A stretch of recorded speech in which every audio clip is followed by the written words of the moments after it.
Euro 2020, they're going into the knockout stage.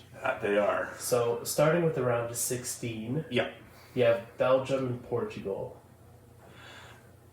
I got to go with Belgium on this one. Okay. Portugal's looked, I mean, they are the defending European champions, but I get they were in the group of death. They looked a little shaky, especially in their game against Germany, giving up 4 goals. It's a lot of ifs there, and at the end of the day, Belgium's the best team. It's the best ranked team in the world right now. Yeah. Belgium looks very efficient.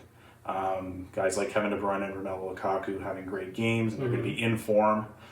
So yeah, it'll be a good game. One of the top 3 games of this first round, but I'm going to go with Belgium. Okay, now Italy and Austria. Italy's been is it a surprise they're doing this well? It's not I mean, it's tough because they've won so many World Cups before. Mm-hmm. For them to do well, it's not surprising. For them to win, it's not surprising, but it's the fact that they're scoring. They're not going up 1-0 and then playing that defend the lead.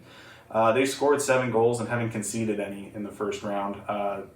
So it's a different Italian team than people are used to seeing, which is why I picked them over Austria. This is a monumentous moment for Austria. First time they've made the knockout stage at a Euro, but it's going to end here for them. Oh, okay. And then France as well has been pretty dominant. Would you put them over Switzerland? Oh, yeah.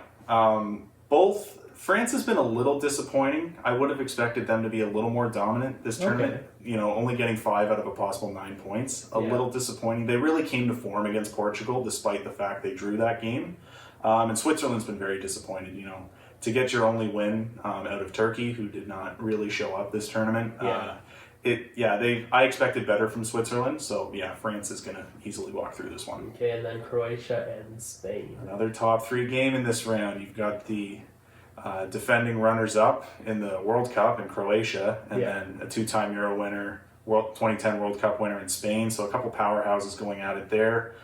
Croatia's found their footing. Tough start for them in that England game. They looked a little out of form. Spain looked out of form too until they won 5-0 on Wednesday against Slovakia. So I'm going to go with Spain on that one. I think they look the most in form and they have the most weapons to utilize. Fair enough. And then Sweden and Ukraine. Sweden's really impressed me. The fact that they were in a group with Spain and won that group, and the best player in Swedish history in Zlatan Ibrahimovic he's retired from international play now. So I thought the first tournament without him they'd look a little weaker, and I thought Poland probably would have qualified in that group, and they didn't. But Sweden looked great winning that group. Haven't lost yet. Ukraine is the worst third place team here. A lot of people think they shouldn't be there. They had just a terrible game. In their final game of the group stage. Sweden should get past this one pretty easily. Okay, now England and Germany. And it's not just because I'm an England fan, but this is the best game in the round of 16 here, to have 2 absolute powerhouses in international soccer. It's what you like to see. England's actually the only team in the round of 16 that is playing at home, because it's a tournament that's all over Europe, so it's just the luck of the draw they ended up here. So I think that'll help. England's got to score.